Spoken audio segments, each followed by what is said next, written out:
me and Kane got drafted the same year. We were very similar in some ways. Like we weren't afraid to work hard and do extras and make the most of our career. I was a lot more of going out with the boys though as well. Kane was he didn't really enjoy that side of it. But for some reason, we were actually really we were really close in the club. Like we were very different, but it's sort of like we were really close. We roomed together when we travelled interstate. Yes. And so it was actually a really cool relationship because we were so different and like, because he was so intense, it would be like, mate, chill out, come on, mate. Like, yes. And we had some great times. So me and Kane used to room together. This is an absolute true story, right? Thank you. Me and Kane used to room together.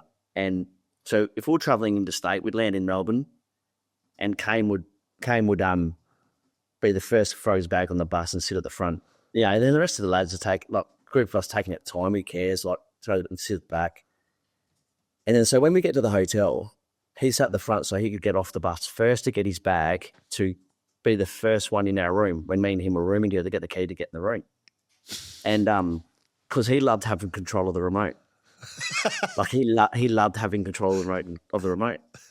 So to the point where, right, so we go to the room and then we have a team meeting.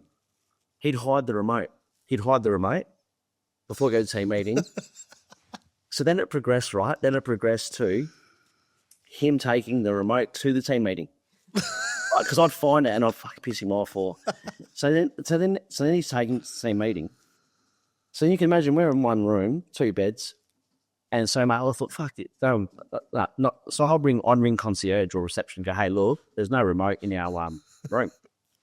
So they'd bring one. So one room, 2 beds, Kane's on one, I'm on the other, and we've got a remote each.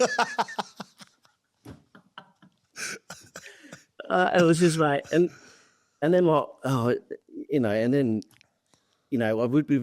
go to bed and he'd be like, and it's funny, like, it's cool. It's actually, like, really funny. And we go to bed and he's like, mate, you're breathing too loud.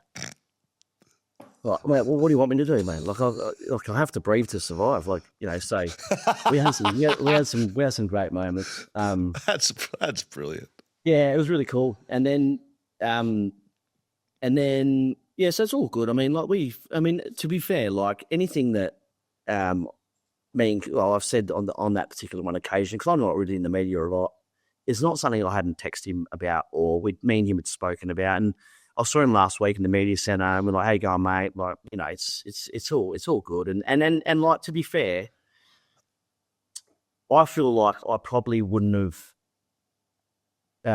it takes a lot on yourself to be a good AFL footballer, right? But I do feel like getting drafted the same year as Kane, because he was such a demon at trying to be get the best out of himself.